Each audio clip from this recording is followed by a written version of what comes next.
Hello students, welcome to Jain study point.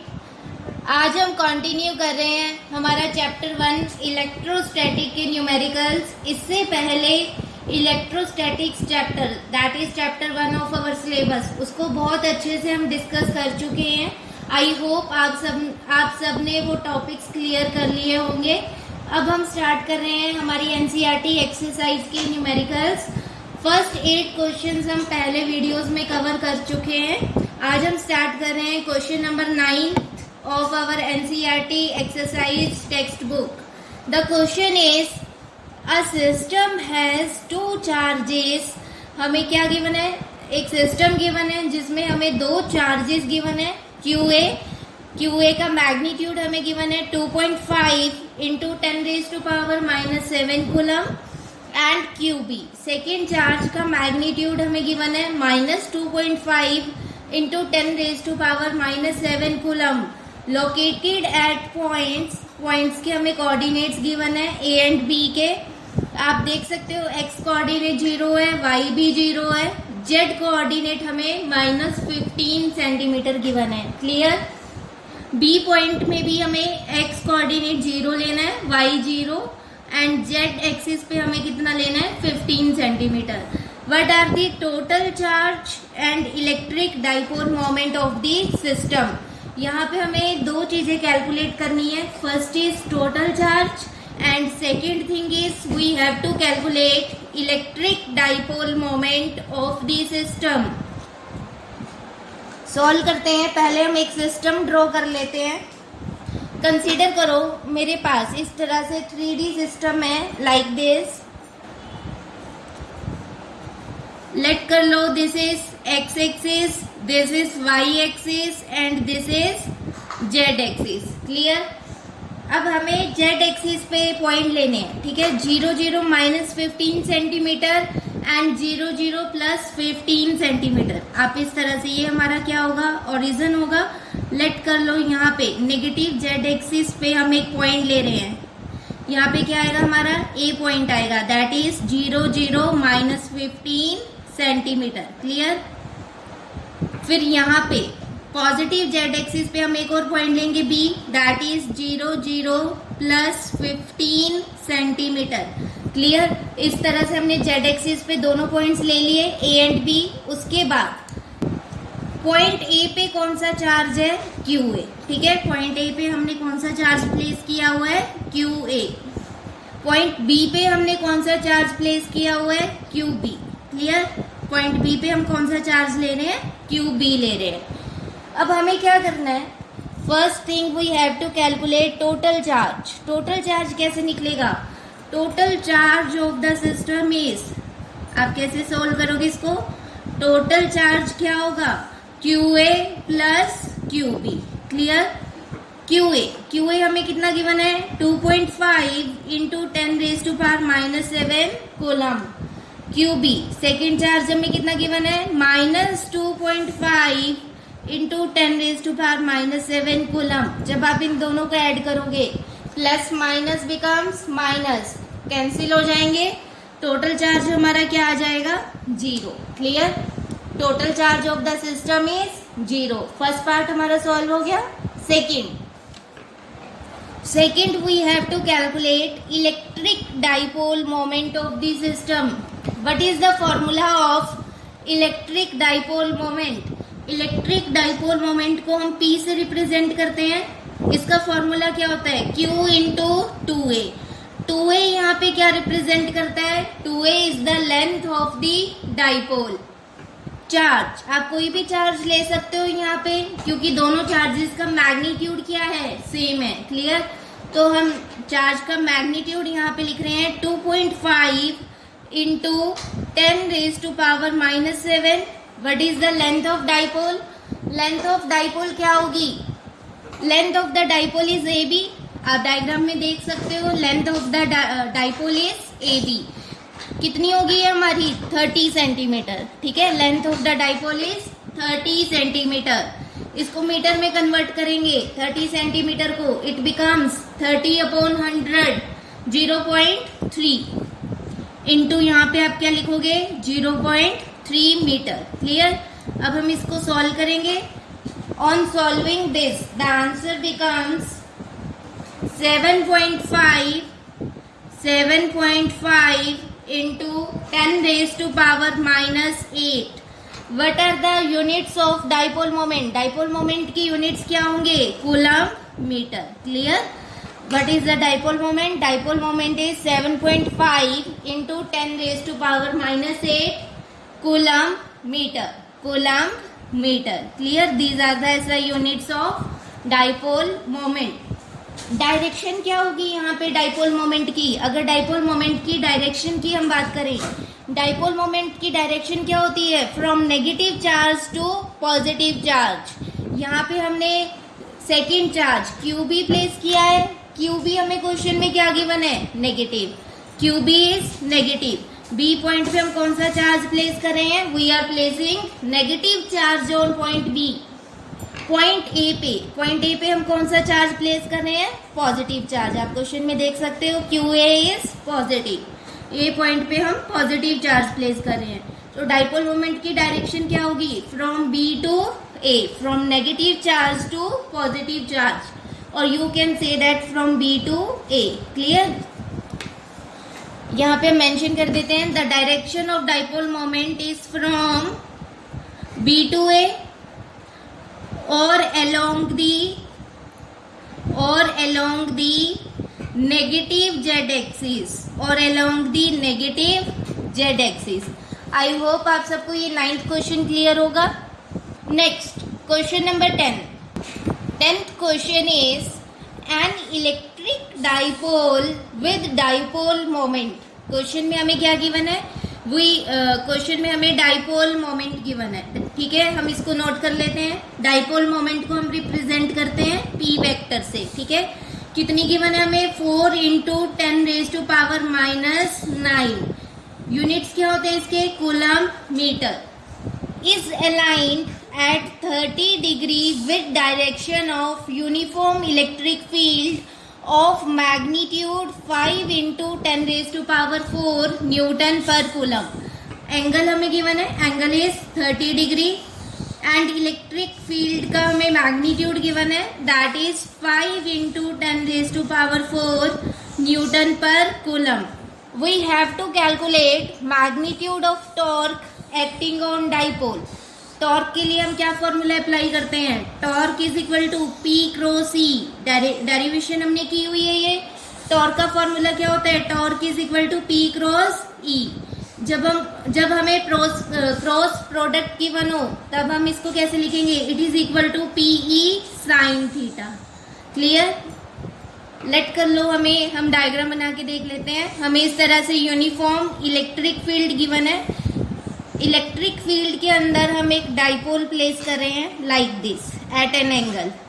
यहाँ पे हम चार्ज कंसीडर कर रहे हैं माइनस क्यू, इस पॉइंट पे हम चार्ज कंसीडर कर रहे हैं plus Q. Dipole is making an angle of 30 degree with uniform electric field E. Clear. Dipole moment किस डायरेक्शन में एक्ट करेगी? In this direction, from negative charge to positive charge. Now what is the magnitude of dipole moment? हमें question में given है, that is 4 into 10 raised to power minus 9 coulomb metre. Electric field का magnitude हमें कितना given है? 5 into 10 raised to power 4 newton per coulomb.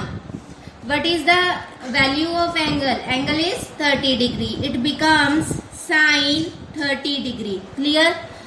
sin 30 क्या होता है? sin 30 is 1/2।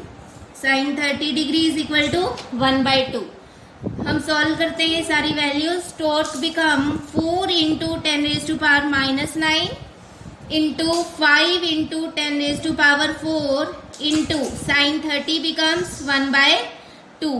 सॉल्व करोगे आप, 2 2 जा 4, it becomes 5 into 2 10 into 10 raised to power minus 9 into 10 raised to power 4। बेसे सेम हो तो पावर्स को हम सिंपली ऐड करेंगे। इट बिकम्स 10 की पावर क्या है यहाँ पे? 1 minus 9 plus 4।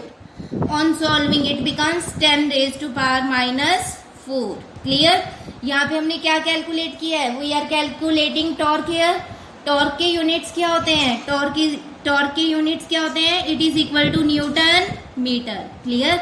The torque becomes 10 raised to power -4 newton metre. I think easy question था ये, आज सबको क्लियर होगा। Next question number 11, next question number 11 of your syllabus.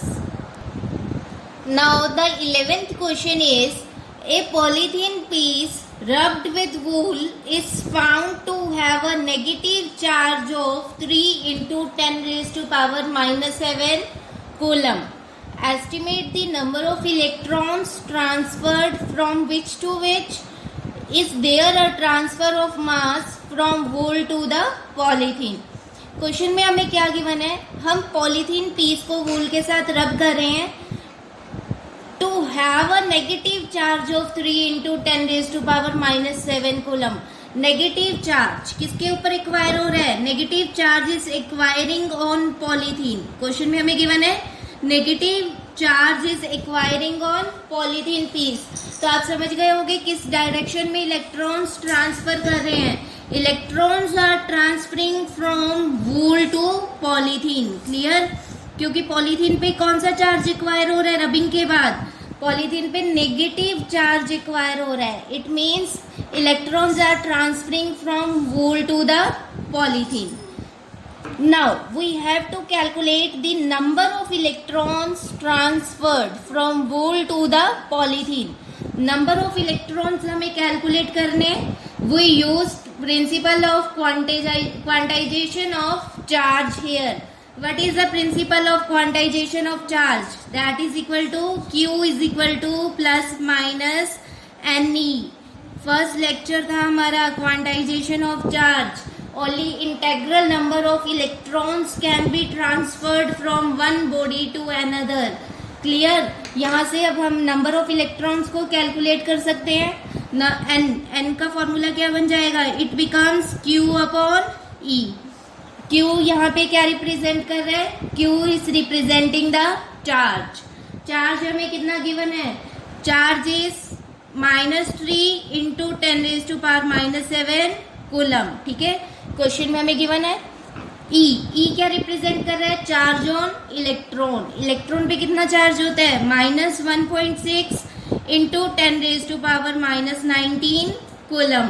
जब हम इसको सॉल्व करेंगे it becomes 1.875 into 10 raised to power 12। आप सिंपली इसको डिवाइड करोगे 3/16 को। ठीक है। इट बिकम्स 30, आप डेसिमल हटाओगे इट बिकम्स 30/16। सॉल्व करने के बाद आपके पास आ जाएगा 1.875 into 10 raised to power 12 electrons. Clear. What is B part, B part is there a transfer of mass from wool to polythene. अब वूल से पॉलीथीन की तरफ इलेक्ट्रॉन्स ट्रांसफर हो रहे हैं, it means mass is also transferring from wool to polythene. तो B part का answer आप क्या लिखोगे, yes mass is transferring from wool to polythene. अब कितना मास ट्रांसफर हो रहा है, एक इलेक्ट्रॉन का मास कितना होता है, mass of one electron is 9.1 into 10 raised to power -31 kg। हमारे पास कितने इलेक्ट्रॉन्स हैं, 1.875 into 10 raised to power 12 electrons. Mass of 1.875 into 10 raised to power 12 electrons. इतने इलेक्ट्रॉन्स का मास क्या होगा, आप सिंपली मल्टीप्लाई कर दोगे 9.1 into 10 raised to power -31 into 1.875 into 10 raised to power 12। आप इसको सॉल्व करोगे the answer becomes 1.687 into 10 raised to power -18 kg। This much mass is transferring from wool to polythene. Clear? Next, question number 12. Question number 12 is, Two insulated charged copper spheres A and B have their centers separated by distance of 50 centimeter. We have given two insulated charged copper spheres like this. ठीक है, A and B have their centers separated by, centres इनके सेपरेटेड हैं by a distance हमें कितना given है 50 centimetre. It becomes 50 into 10 raise to power -2 metre which is equal to 0.5 metre. Next, what is mutual force of repulsion if charge on each is 6.5 into 10 raised to power -7 coulomb. We have to calculate force of repulsion between the charges. दोनों positive हैं या दोनों negative हैं. Clear? दोनों में कौन सी force applicable होगी? Repulsive force. We have to calculate the magnitude of that repulsive force. Charges हमें दोनों सेम गिवन है. Q1 is equal to Q2 is equal to 6.5 into 10 raised to power -7 coulomb. The radii of A and B are negligible compared to the distance of separation. Now what is the formula of force? Force का formula क्या होता है? F is equal to 1/4 pi epsilon naught Q1 Q2 upon R square. यहाँ पे R क्या होता है? R is the distance between the two charges. 1/4 pi epsilon naught. It is a constant term. कितनी वैल्यू होती है इसकी? 9 into 10 raised to power 9. Q1 is equal to Q2 is equal to 6.5 into 10 raised to power -7 coulomb. It becomes 6.5 into 10 raised to power -7 का square upon R square. R कितना given है हमें? 0.5 metre. It becomes 0.5 square. Clear? आपको बस इसे solve करना है. Solve करने के बाद हमारा आंसर आएगा 1.521 into 10 raise to power -2 newton. We are calculating force. Force के ऐसा यूनिट्स क्या होते हैं? Newton. Clear? The force is 1.521 into 10 raise to power -2 newton. Now B part. B part of the question is what is force of repulsion if each sphere is charged double. हमें दोनों spheres के charge को double करना है and the distance between them is half. ठीक है, और जो ये डिस्टेंस है इसको हमें हाफ करना है. इस केस में हमारा फॉर्मूला क्या बनेगा? F is equal to 1/4 pi epsilon naught. Let कर लो अब चार्ज क्या हो गया? Q1 dash. Second is Q2 dash upon R dash square. Clear? Q1 dash क्या होगा? Double of charge Q1. Charge को हम डबल कर रहे हैं. Q2 क्या होगा? Double of charge Q2 upon R dash square. R dash क्या होगा? हाफ कर रहे हैं हम. पहले जो ओरिजिनल डिस्टेंस था उसको हम हाफ कर रहे हैं. इट बिकम्स R/2 का होल स्क्वायर. जब हम इसे सॉल्व करेंगे it becomes 1/4 pi epsilon naught. 2 into 2 becomes 4. Q1 Q2 upon R square by 4. Clear? It becomes 4 into 4 becomes 16. F dash becomes 1/4 pi epsilon naught 16 of Q1 Q2 by R square. It means जो नई force आ रही है that is equal to 16 times of original force. Clear? F dash is equal to 16 into original force कितनी है हमारी? 1.521 into 10 raise to power -2 न्यूटन. हम मल्टीप्लाई करेंगे इसको. मल्टीप्लाई करने के बाद हमारा आंसर आ जाएगा 0.24 Newton. Clear? The new force after doubling the charges and after half the distance between the two charges is 0.24 Newton. This is your question number 12. Now question number 13. Now the question number 13 is Suppose the spheres A and B in question 12 have identical sizes. अब हमें दो spheres लेने हैं जो हमने question number 12 में consider किए थे. क्वेश्चन नंबर 12 ये था हमारा, ठीक है. क्वेश्चन नंबर 12 में हमें दो स्फीयर्स गिवन थे A एंड B, और चार्ज कितना गिवन था हमें 6.5 इंटू 10⁻⁻7 कूलम. चार्ज लिख लेते हैं हम. Charge on A and B. Charge on A and B is 6.5 into 10⁻⁻7 coulomb. Next, a third sphere of same size but uncharged is brought in contact with the first. A third sphere of same size. यहाँ पे इस line का मतलब क्या है? जब आप third sphere को ए के कांटेक्ट में रखोगे, दोनों का साइज सेम है, चार्जेस क्या होंगे? इक्वली शेयर्ड हो जाएंगे, ठीक है, इक्वली डिस्ट्रीब्यूशन होगा यहाँ पे. But uncharge is brought in contact with the first. Let करो, यहाँ पे हमारे पास स्फीयर ए है, क्लियर. फिर हमने क्या किया? ए के साथ कांटेक्ट में एक और स्फीयर को प्लेस किया, that is sphere C. But दोनों का साइज क्या है? ए का और सी का साइज हमें क्या गिवन है? सेम. चार्जेस इक्वली शेयर्ड होंगे यहाँ पे. The charge on A and charge on C becomes 6.5 into 10⁻⁻7/2. Half हो जाएगा चार्ज का. It becomes 3.25 into 10⁻⁻7 coulomb.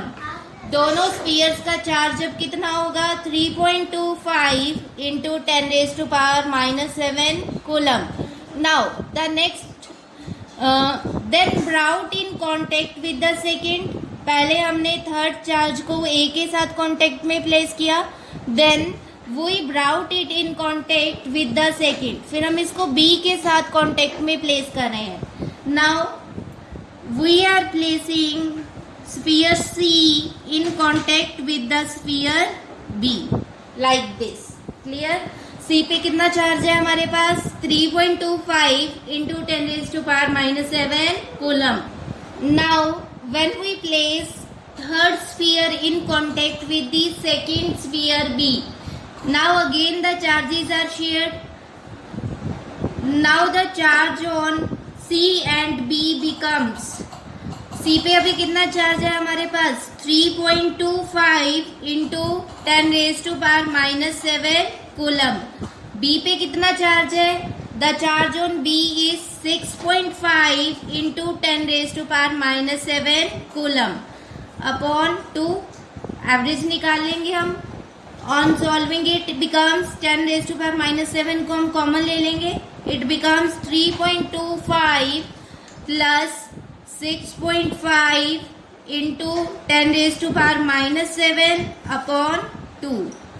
जब आप इसको सॉल्व करोगे, the answer will be 4.875 into 10⁻⁻7 coulomb. This is the charge on sphere B and charge on sphere C. Now अब B पे कितना चार्ज आ गया हमारे पास? 4.875 into 10⁻⁻7 coulomb. But we have to calculate in the question. Question में हमें calculate क्या करना है? And finally remove from both. What is the new force of repulsion between A and B? We have to calculate new force of repulsion between A and B. Force का formula apply करेंगे यहाँ पे. Force का formula क्या होता है? F is equal to 1/4πε0. कौन कौन से चार्जेस कंसीडर करने हैं हमें यहाँ पे? A and B. QA into QB upon R². Clear? What is the magnitude of QA? QA पे मैग्नीट्यूड कितना है? 3.25 इंटू 10⁻⁻7 कूलम. 1/4πε0 की वैल्यू क्या होगी? 9 into 10⁻9. What is the charge on QA?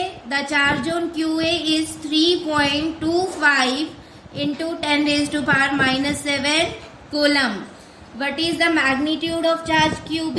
QB पे अब कितना चार्ज है? 4.875 into 10⁻⁻7 coulomb upon what is the distance between the two charges A and B?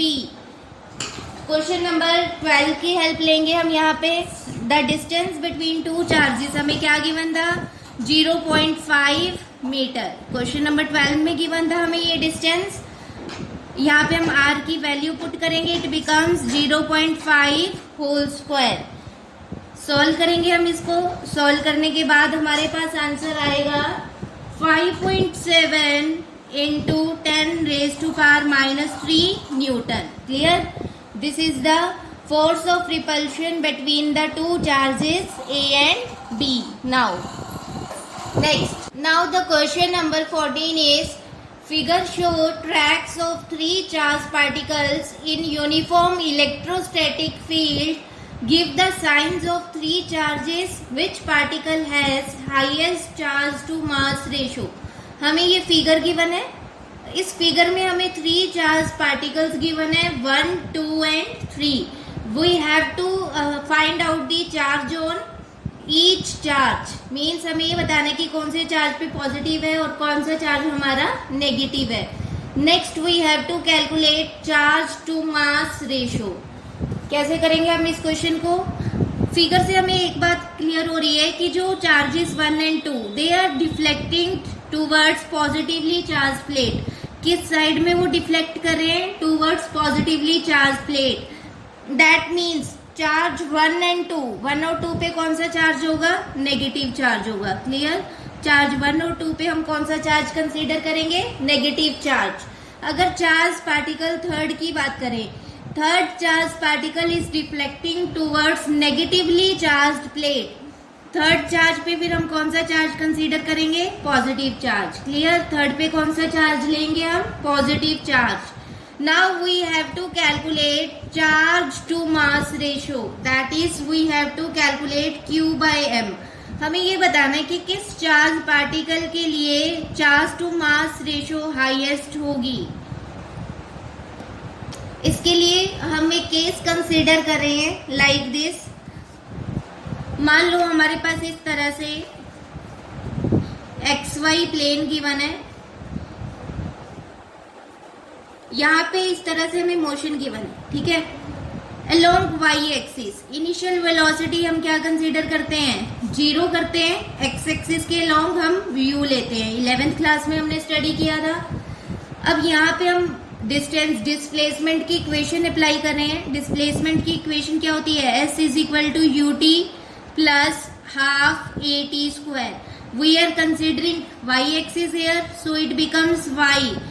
y क्या होगा यहाँ पे? 0। It becomes 0 plus half into g_t²। Clear? Now force का formula क्या होगा? F is equal to mg is equal to electric field के case में it becomes QE। G की वैल्यू यहाँ से क्या आ जाएगी? G becomes QE/m।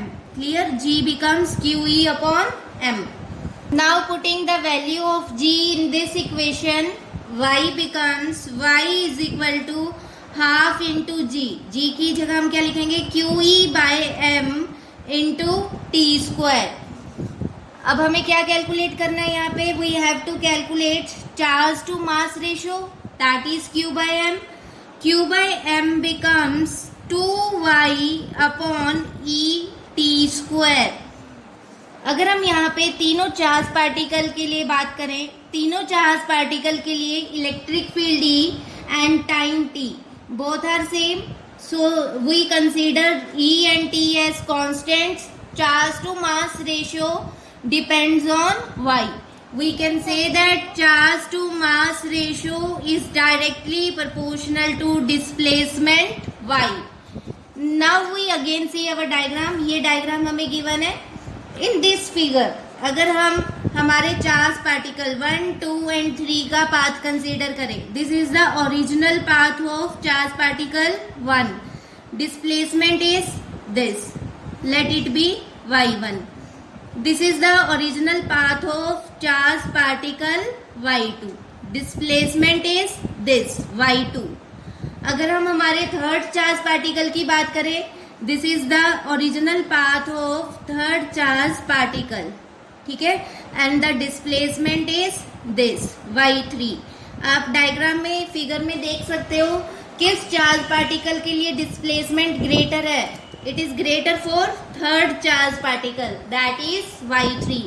So you can say that charge to mass ratio is highest for third charge particle. It is highest for third charged particle, that is y3.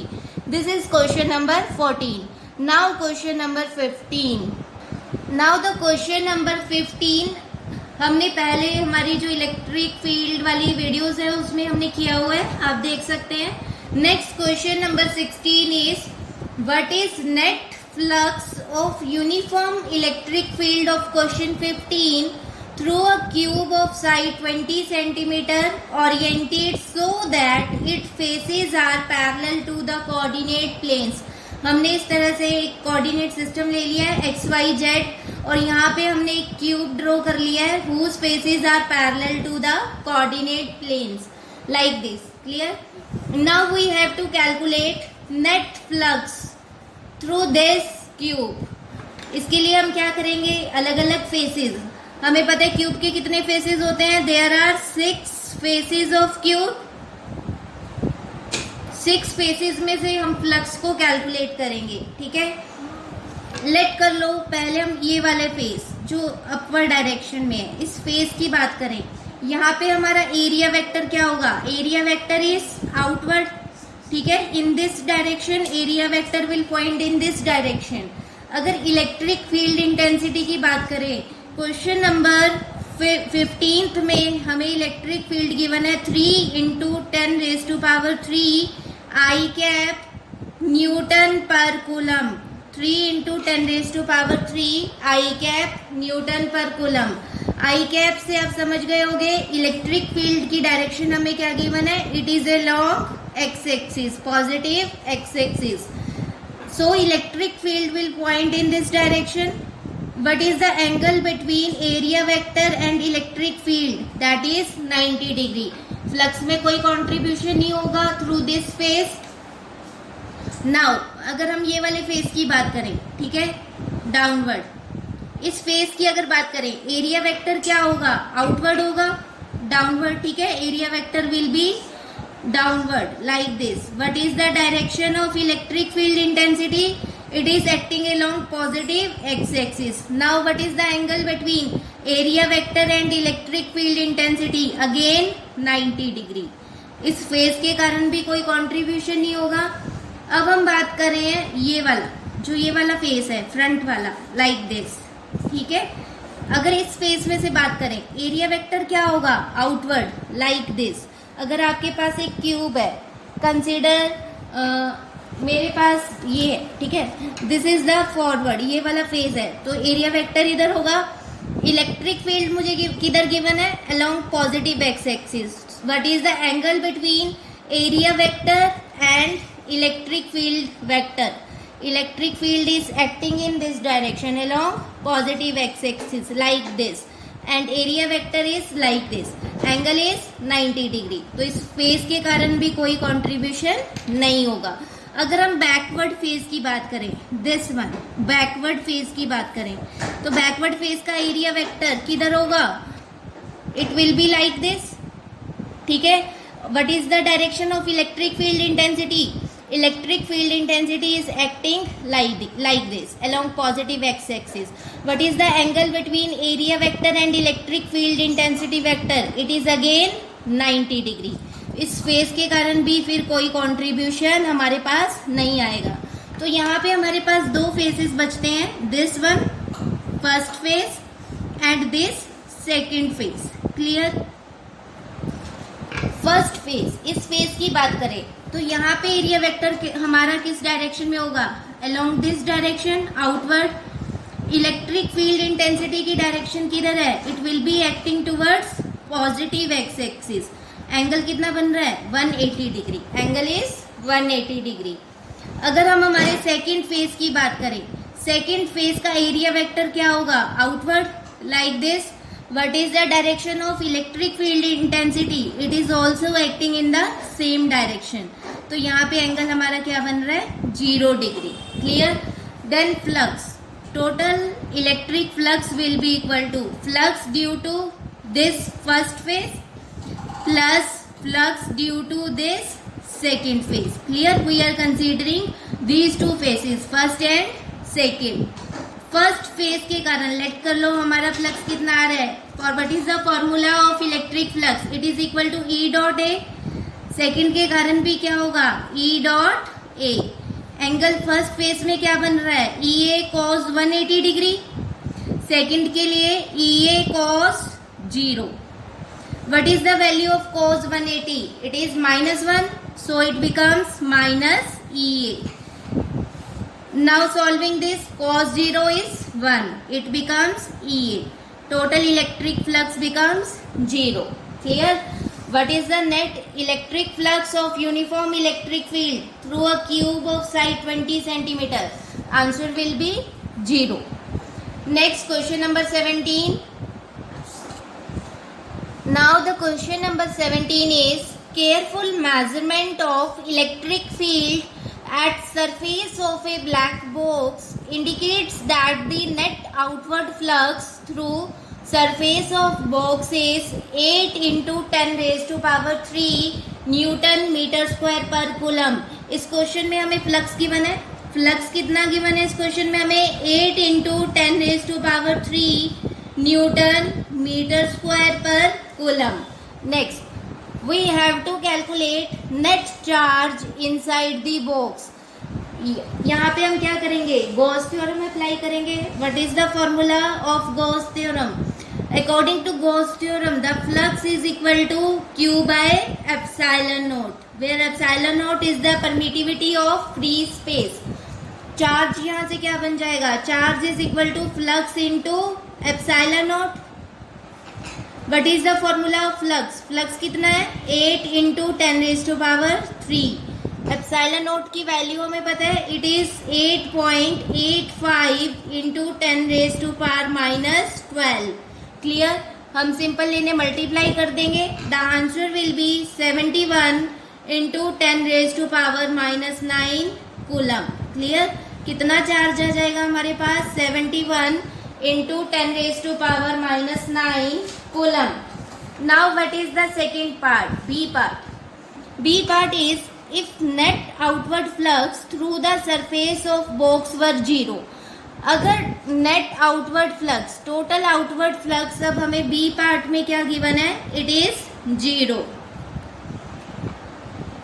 Could you conclude that there were no charges inside the box, why or why not? Consider कर लो हमारे पास एक box है like this. Flux through this box हमें क्या given है, 0. Flux 0 है, it means box के अंदर कोई भी चार्ज नहीं है. It means there is no charge inside the box. या फिर एक केस और पॉसिबल है, हो सकता है यहाँ पे लेट कर लो चार्जेस इस तरह से प्रेजेंट है, here plus Q, here plus q, here minus q and at this point minus q. तो total charge inside the box क्या हो जाएगा, 2q. it becomes plus 2q and it becomes minus 2q. तो net charge becomes 0. So you can say that when electric flux through this box is 0, it means either there is no charge present inside the box or algebraic sum of charges present inside the box is 0. You can say that algebraic sum of charges present inside the box is 0. Clear? Next, question number 18. Now the question number 18 is a point charge plus 10 microcoulomb. Charge हमें कितना given है, 10 microcoulomb. It becomes 10 into 10 raised to power -6 coulomb. आप solve करोगे, it becomes 10 raised to power -5 coulomb. Charge हमें कितना given है, 10 raised to power -5 coulomb. is at a distance of 5 centimeter directly above the center of a square of side 10 centimeter as shown in figure. What is the magnitude of electric flux through the square? हमें एक square given है ABCD के centre से हमें एक charge given है Q, that is 10 microcoulomb at a distance of 5 centimeter from the center of this square. अगर हम यहाँ पे थोड़ी सी कंस्ट्रक्शन करें, ठीक है, मैंने ये रेड पेन से शो की हुई है, तो हमारे पास एक क्यूब बन जाएगा. क्लियर? हम क्या करेंगे, इस तरह से जो हमें स्क्वायर गिवन है ABCD, वहाँ से इस तरह से ड्रॉ करेंगे. It becomes a cube. अब क्यूब के कितने फेसेस होते हैं? There are 6 faces of cube. According to Gauss theorem, अगर हम गॉस थ्योरम अप्लाई करें, according to Gauss theorem the electric flux through cube is that is equal to Q by epsilon naught. Clear? The total electric flux through the cube is Q by epsilon naught. But question में हमसे क्या पूछा जा रहा है? In question we have to calculate flux through the square. यहाँ पे जो स्क्वायर है हमें गिवन है ABCD. Square is one of the face of cube. Cube के टोटल 6 फेसेस हैं.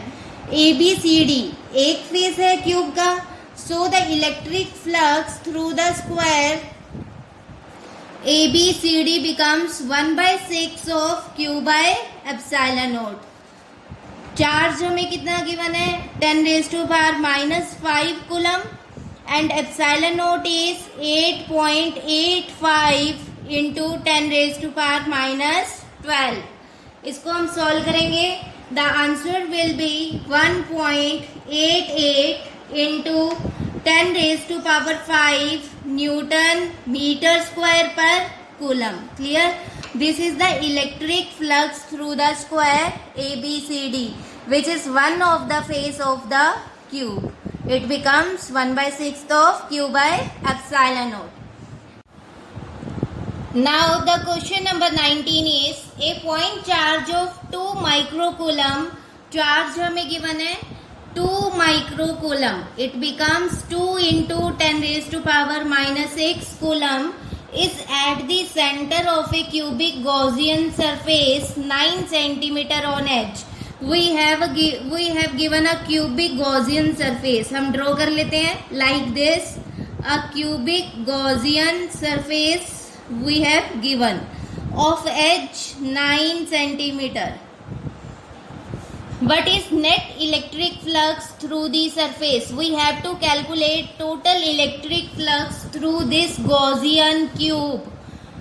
We simply apply Gauss theorem here. According to Gauss theorem, flux is equal to Q by epsilon naught. 1/epsilon naught times the total charge enclosed by the closed surface.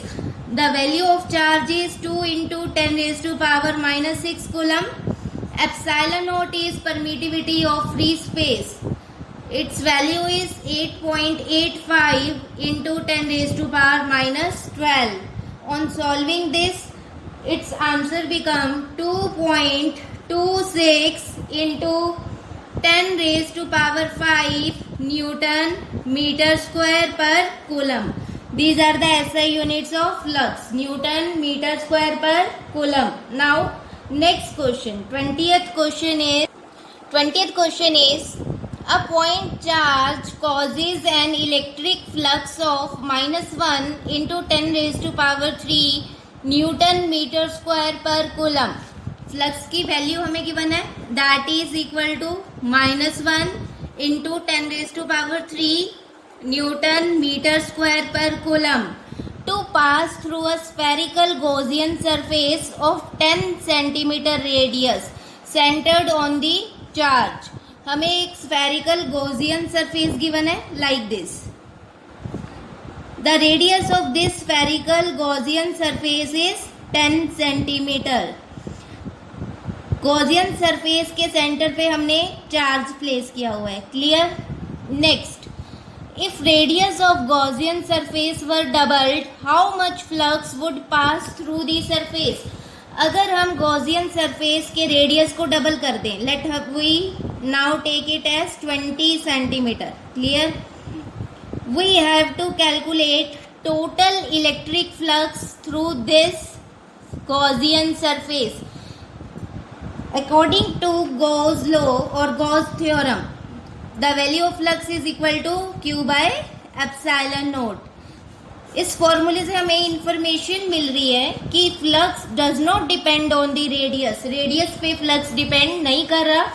It only depends on the charge. So there will be no change in flux on doubling the radius of this Gaussian surface. Next, B part. What is the value of point charge? Now we have to calculate the value of this point charge. Simply from this formula, Q becomes phi into epsilon naught. Electric flux into epsilon naught. What is the value of flux? The value of flux is -1 into 10 raised to power 3. And the value of epsilon naught is 8.85 into 10 raised to power minus 12. On solving it becomes minus 8.85 into, bases are same, so powers must be added. It becomes 10 raised to power minus 9. We are calculating charge here, so its SI units becomes coulomb. This much charge is present at the center of spherical Gaussian surface. आप यहाँ पे देख सकते हो charge हमारे पास क्या आ रहा है, नेगेटिव. फ्लक्स भी क्वेश्चन में हमें क्या गिवन है, negative. Clear? Flux is negative due to the presence of negative charge. Next question number 21. Now the question number 21 is a conducting sphere of radius 10 centimetre. We have given a conducting sphere like this. The radius of this conducting sphere is 10 centimetre. It becomes 0.1 metre. Radius हमें कितना given है, 10 centimetre. It becomes 0.1 metre. Has an unknown charge if electric field 20 centimetre from the centre of sphere. Distance हमें कितना given है, 20 centimetre from the centre of sphere. 20 centimetre. अगर हम solve करें, late कर रहे हैं, रेडियस ऑफ द स्फीयर को हम रिप्रेजेंट कर रहे हैं by capital R. Small R is the distance of the point from the centre of sphere. It is 20 centimetre. It becomes 0.2 metre. Let the point is present here. This point is P. The distance of this point P from center of sphere is 0.2 meter. Next, the electric field हमें इस point पे कितनी given है, 1.5 into 10 raised to power 3. Magnitude of electric field is 1.5 into 10 raised to power 3 Newton per coulomb. And points radially inward. Radially inverts means charge हमें कौन सा given है, negative charge given है. ठीक है, इलेक्ट्रिक फील्ड इंटेंसिटी की direction किधर given है हमें, radially inverts. So the charge must be negative. हम यहाँ पे नेगेटिव साइन लगा देते हैं. नेगेटिव साइन क्या रिप्रेजेंट कर रहा है, electric field intensity is radially inverts. What is net charge on the sphere? We have to calculate the value of net charge. We will apply the formula of electric field intensity here. The formula is electric field intensity is equal to 1 by 4 pi epsilon naught Q by R square. What is the value of 1 by 4 pi epsilon naught? Its value is 9 into 10 raised to power 9. Now we have to calculate charge. Let it be Q. What is the value of R? R is the distance of point at which we have to calculate electric field intensity. The value of R is 0.2 meter. It becomes 0.2 का whole square. The value of electric field intensity is minus 1.5 into 10 raised to power 3 Newton per coulomb. On solving it, the charge becomes Q is equal to minus 1.5 into 10 raised to power 3 into 0.2 upon 9 into 10 raised to power 9. When we solve this equation, the charge becomes minus 6.67 into 10 raised to power minus 9 coulomb. This is the value of net charge present at the center of this Gaussian surface. Clear? Next question number 22. Now the question number 22nd is a uniformly charged conducting sphere of 2.4 meter diameter. We have given a conducting sphere like this. The diameter of this sphere is 2.4 meter. Radius is half of the diameter. It becomes 1.2 meter. The radius of this sphere is 1.2 meter. Has a surface charge density of 80 microcoulomb per meter square. We have given surface charge density. Surface charge density is represented by the symbol sigma. We have studied its formula is equal to charge per unit area. So it's become Q upon 4 pi r square. Charge per unit area of this sphere. ठीक है? It becomes Q by 4 pi r square. Its value, sigma की value हमें कितनी given है? Sigma is equal to 80 microcoulomb पर metre square. Microcoulomb means 80 into 10 raised to power minus 6 coulomb per meter square. Now we have to calculate the value of charge on this sphere. The charge becomes sigma into 4 pi r square. Sigma की value put करेंगे यहाँ पे. The value of sigma is 80 into 10 raise to power minus 6. 4 as it is. Pi की value होती है 3.14. You can also put 22/7 here. What is the value of R? The value of R is 1.2 metre. It becomes 1.2 का square. On solving it, the charge on this sphere becomes 1.45 into 10 raised to power minus 3 coulomb. This is the value of charge present on this sphere. Now the B part of this question. In B part, we have to calculate the total electric flux leaving the surface of the sphere. We have to calculate the flux. We apply Gauss theorem here to calculate the flux. According to Gauss theorem, flux is equal to Q by epsilon naught. What is the value of charge? We have calculated 1.45 into 10 raised to power minus 3 coulomb. What is the value of permittivity of free space? Its value is 8.85 into 10 raised to power minus 12. On dividing it, the value of flux becomes 1.6 into 10 raised to power 8 Newton meter square per coulomb. 1.6 into 10 raised to power 8 Newton meter square per coulomb. This is the value of electric flux of this conducting sphere. Now the question number 23rd is, an infinite line charge produces field of 9 into 10 raised to power 4 newton per coulomb. हमें क्या given है यहाँ पे? Electric field given है. The value of electric field is 9 into 10 raised to power 4 newton per coulomb at a distance of 2 centimeter. We consider an infinite line charge here like this. The charge is present at a distance of 2 centimeter. It becomes 0.2 meter. Calculate the linear charge density. We have to calculate linear charge density here. Linear charge density is represented by the symbol lambda. We have to calculate the value of lambda.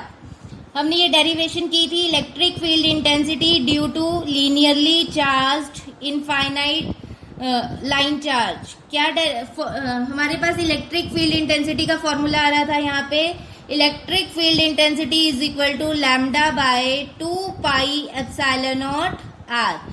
I think सब बच्चों को ये formula learn होगा. जिन students को ये formula learn नहीं है वो ये डेरिवेशन अभी दोबारा से देख सकते हैं. ठीक है. Now we have to calculate the value of this lambda. It becomes 2 pi epsilon naught into electric field into R. We multiply and divide this equation by 2. It becomes 2 into 2 pi epsilon naught ER upon 2. The reason behind this is, हमने 2 से क्यों multiply किया और 2 से divide क्यों किया? जब हम इसको 2 से मल्टीप्लाई करेंगे it becomes 4 pi epsilon not. हमारे पास डायरेक्ट वैल्यू है 1/4 पाई एप्सिलॉन नॉट की वैल्यू क्या होती है 9 into 10 raised to power 9. The value of 4 pi epsilon naught becomes 1/9 into 10 raised to power 9. अगर यहाँ पे हम 4 पाई एप्सिलॉन नॉट इसको नहीं बनाते तो हमें पाई की वैल्यू अलग से पुट करनी पड़ेगी. इट बिकम्स, अगर हम यहाँ पे 2 से मल्टीप्लाई और 2 से डिवाइड नहीं करते उस केस में आप देखो कैलकुलेशन हमारी बहुत लेंदी जाएगी. It becomes 2 into 3.14 into epsilon naught की value 8.85 into 10 raised to power -12. To avoid this calculation, इस कैलकुलेशन को अवॉइड करने के लिए हम सिंपली इसे 2 से मल्टीप्लाई कर रहे हैं और 2 से डिवाइड कर रहे हैं. It becomes 4 pi epsilon not ER upon 2. Now we directly put the value of 4 pi epsilon naught. It is 1/9 into 10 raised to power 9. What is the value of electric field? Electric field की value हमें question में कितनी given है 9 into 10 raised to power 4 newton per coulomb. We put it here 9 into 10 raised to power 4 newton per coulomb. The value of R is 0.2 meter into 0.2 meter upon 2. We solve this. 9 से 9 cancel हो जाएगा. जब हम 0.2 को 2 से cut करेंगे it becomes 0.1. It becomes 0.1 into 10 raised to power 4 upon 10 raised to power 9. Basis same है, powers क्या हो जाएंगी सब्ट्रैक्ट हो जाएंगी. It becomes 0.1 into 10 raised to power 4 -9. On solving it becomes 0.1 into 10 raised to power -5. This is the value of linear charge density lambda. Now what are the units of linear charge density lambda? It is equal to, lambda is equal to charge per unit length. So its SI units are coulomb per meter. Clear? We use here lambda is equal to 0.1 into 10 raised to power 5 coulomb per meter. Next question number 24th is, now the question number 24th is, two large thin metal plates are parallel and close to each other. हमें two large thin metal plates given है. Let we draw these metal plates like this. Next, on their inner surfaces the plates have surface charge densities of opposite signs. Surface charge densities हमें given है opposite signs की. Let कर रहे हैं first plate पे positive charge density present है और second पे negative charge density is present. And magnitude हमें गिवन है. लेट सरफेस चार्ज डेंसिटी को हम रिप्रेजेंट करते हैं by the symbol sigma. Sigma की वैल्यू हमें गिवन है 17 into 10 raised to power -22 coulomb पर metre square. Charge per unit area. So SI units becomes coulomb per meter square. Next, what is electric field intensity in the outer region of the first plate? हमें जो ये first plate है इसके outer region पे electric field intensity calculate करनी है. This is the A part of our question. यहाँ पे हम थोड़ा सा रिकॉल कर लेते हैं जब हमने ये डेरिवेशंस की थी. अगर हम आउटर सरफेस पे कोई पॉइंट ले रहे हैं, ठीक है, this is first sheet, this is second sheet. Due to first sheet what is the direction of electric field intensity? First sheet पे कौन सा चार्ज प्रेजेंट है? पॉजिटिव चार्ज प्रेजेंट है. It will be radially outward in this direction E1. The electric field intensity due to second sheet के कारण किधर होगी? Towards the second sheet, radially inward. Clear? अब यहाँ पे जब हम total electric field intensity calculate करेंगे E1 हमारा क्या होता है? E1 is sigma by 2 epsilon naught. E2 क्या होगा? E2 will also be sigma by 2 epsilon naught. Total electric field intensity क्या होगी, E is equal to E1 plus E2, both are pointing in opposite direction. E2 को late कर लो, हम negative ले रहे हैं। It becomes on adding it becomes sigma by 2 epsilon not minus sigma by 2 epsilon not. Net electric field intensity on the outer surface of first sheet becomes 0। Clear? A part हमारा क्या होगा, ए part का answer क्या आएगा हमारा, it will be 0। Now B part, in outer region of the second plate we have to calculate electric field intensity in outer region of the second plate। let at this point we have to calculate electric field intensity due to first plate। what is the direction of electric field intensity at this point, it will be radially outwards like this। at this point due to second sheet के कारण electric field intensity की direction हम किधर लेंगे, negative charge है, so it will be radially inward. The direction of E2 will be like this. The net electric field intensity at this point also becomes 0। Outer region पे हमने पूरी calculation की थी, आउटर रीजन पे electric field intensity यहाँ क्या आएगी आपकी 0। This is the B part of our question. A part का आंसर भी हमारा 0 आ रहा है, बी पार्ट का आंसर भी 0। Now C part, between the plates what is the electric field intensity between the plates. Let between the plates we consider a point. Due to first plate what will be the direction of electric field intensity, it will be like this. Due to second plate के कारण किधर होगी, negative charge present है, negative charge के कारण radially inward.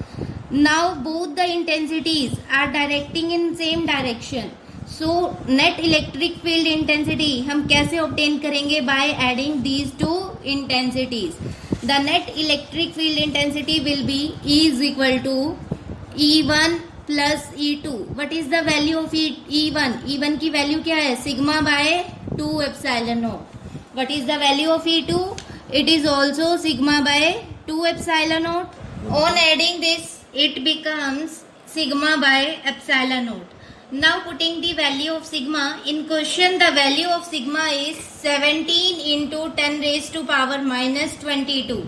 we know the value of electric permittivity is 8.85 into 10 raised to power minus 12।